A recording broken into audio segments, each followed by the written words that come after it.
നമസ്കാരം. ഇന്ന് വളരെ ഇമ്പോർട്ടന്റ് ആയിട്ടൊരു ചോദ്യം ചോദിച്ചുകൊണ്ട് നമുക്ക് തുടങ്ങാം. നിങ്ങൾ ആരെങ്കിലും ഫബ്ബിംഗ് ചെയ്യുന്നവരാണോ? ഇതിപ്പോ എന്തോന്ന് ആലോചിച്ച് ഞെട്ടണ്ട. നിങ്ങളിൽ പലരും ഇപ്പോൾ ചെയ്തുകൊണ്ടിരിക്കുന്നതും നാളുകളായിട്ട് ചെയ്തു വരുന്നതുമായിരിക്കും ഇത്. ഒരാളുമായി വ്യക്തിപരമായി ആശയവിനിമയം നടത്തുന്നതിനേക്കാൾ മൊബൈൽ ഫോണിന് മുൻഗണന നൽകുന്നതിനെയാണ് ഫബ്ബിംഗ് എന്ന് പറയുന്നത്. അപ്പൊ ഞാൻ പറഞ്ഞത് കറക്റ്റ് അല്ലേ? പലരും ഫബ്ബിംഗ് ചെയ്തുകൊണ്ടിരിക്കുവല്ലേ? എങ്കിലേ ഇതിലൊരു വില്ലൻ ഒളിഞ്ഞു കിടപ്പുണ്ട്. റൊമാനിയയിൽ നടത്തിയ ഒരു പഠനത്തിൽ പറയുന്നത് ഫബ്ബിംഗ് ചെയ്യുന്നവർക്ക് ഒറ്റപ്പെടൽ അനുഭവപ്പെടാനും മാനസിക സമ്മർദ്ദം കൂടാനും ചാൻസ് വളരെ വളരെ കൂടുതലാണെന്നാണ്. BMC സൈക്കോളജിയിൽ പ്രസിദ്ധീകരിച്ച പഠനത്തിൽ ഫബ്ബി എന്ന് വിളിക്കുന്ന ഫബ്ബിംഗ് ചെയ്യുന്ന ആളുകൾ അവഗണിക്കപ്പെടുന്നതായും വലിയ പ്രാധാന്യം അർഹിക്കാത്തവരായി മാറുന്നതായും കണ്ടെത്തി. ഈ പഠനം എഴുതിയ അലക്സാൻഡ്ര മാഫ്റ്റെ, കോർണേലിയ മേയറി എന്നിവർ ഫബ്ബിങ്ങിന്റെ എക്സ്പീരിയൻസും ഏകാന്തതയും ജീവിതത്തിന്റെ സംതൃപ്തിയും പ്രായപൂർത്തിയായ ഫബ്ബികളുടെ മാനസിക വിഷമങ്ങളും എല്ലാം തമ്മിൽ എന്തെങ്കിലും ബന്ധമുണ്ടോ എന്ന് പരിശോധിക്കാനാണ് ഈ പഠനം നടത്തിയത്. തമ്മിൽ സംസാരിച്ചിരിക്കുന്നതിനിടയിൽ ഫോണിലേക്ക് ശ്രദ്ധിക്കുന്നതിന്റെ പേരിൽ പങ്കാളികൾക്കിടയിൽ ഉണ്ടാകുന്ന വഴക്കുകൾ ഇപ്പോൾ സർവ്വസാധാരണമാണ്. പലപ്പോഴും സ്മാർട്ട് ഫോണിന് ബന്ധത്തെക്കാൾ പ്രാധാന്യം നൽകുന്നതിന്റെ അസ്വസ്ഥതകൾ പങ്കാളികൾക്കിടയിൽ വലിയ പൊട്ടിത്തെറികൾക്ക് കാരണമാകാറുണ്ട്. പങ്കാളികൾക്കിടയിൽ മാത്രമല്ല, എല്ലാ റിലേഷൻഷിപ്പുകളിലും ഫബ്ബിംഗ് ഒരു വില്ലനായി കടന്നു വരുന്നു. ഒന്ന് ചിന്തിച്ചു നോക്കൂ. കുടുംബത്തിനൊപ്പമോ കൂട്ടുകാർക്കൊപ്പമോ സമയം ചെലവഴിക്കുമ്പോൾ നിങ്ങൾ ഫോൺ നോക്കാറുണ്ടോ?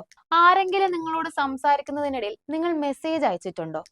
യെസ് എന്നാണ് ഉത്തരവെങ്കിൽ നിങ്ങൾ ഫബ്ബിംഗ് ചെയ്യുന്നുണ്ട്. ഒരാളുമായി സംസാരിക്കുമ്പോൾ 1-2 മിനിറ്റ് മാറ്റിവെക്കാൻ എന്തായാലും നിങ്ങൾക്ക് ഉണ്ടാവും. എന്നാൽ ഫബ്ബിംഗ് എന്ന ആ ദുശീലം നിങ്ങളെ അതിന് അനുവദിക്കില്ല. ചില ആളുകൾ ഇതൊന്നും ശ്രദ്ധിക്കുക പോലുമില്ല. ഈ ശീലങ്ങൾ നിങ്ങളുടെ ബന്ധങ്ങളിൽ വിള്ളൽ വീഴ്ത്താൻ ഇടയാക്കും. ഇത് പതിയെ പതിയെ നിങ്ങളെ ഏകാന്തതയിലേക്ക് നയിക്കും. കുടുംബ ബന്ധങ്ങളിലെ ചെറിയ സന്തോഷങ്ങളും ഇണക്കങ്ങളും പിണക്കങ്ങളും ഇല്ലായ്മകളും തമാശകളും ഒന്നും ആസ്വദിക്കാനോ അവയെ വിലമതിക്കുവാനോ തയ്യാറാകാതെ എപ്പോഴും ഓൺലൈനായി നിന്ന് സമൂഹ മാധ്യമങ്ങളിലെ തങ്ങളുടെ ചിത്രങ്ങൾക്ക് കിട്ടുന്ന കമന്റുകൾ പരിശോധിക്കുവാനും ലൈക്കുകൾ എണ്ണുവാനുമാണ് ഇപ്പോൾ എല്ലാവരും വെമ്പുന്നത്. തങ്ങളുടെ ഡിജിറ്റൽ വ്യക്തിത്വം പരിപോഷിപ്പിക്കുവാൻ നിങ്ങൾ കാണിക്കുന്ന ജാഗ്രത നിങ്ങളുടെ കുടുംബ ഭദ്രതയെ തകർക്കുന്നത് അറിയുമ്പോഴേക്കും വളരെ താമസിച്ചു പോയിരിക്കും. നിങ്ങൾ ഹിക്കികൊമോറി എന്ന് കേട്ടിട്ടുണ്ടോ? യൗവനത്തിൽ തന്നെ ജോലി നഷ്ടപ്പെടുകയും പുറം ലോകത്തിൽ നിന്ന് ഒറ്റപ്പെട്ട് മാതാപിതാക്കളുടെ വീടുകളിൽ ഒതുങ്ങി ദിവസങ്ങളോ മാസങ്ങളോ വർഷങ്ങളോ പോലും കിടപ്പുമുറിയിൽ പൂട്ടിക്കിടക്കുന്നു. വീട്ടിൽ താമസിക്കുന്ന മറ്റുള്ളവരുമായി പോലും ആശയവിനിമയം നടത്താൻ ഇവർ വിസമ്മതിക്കുന്നു.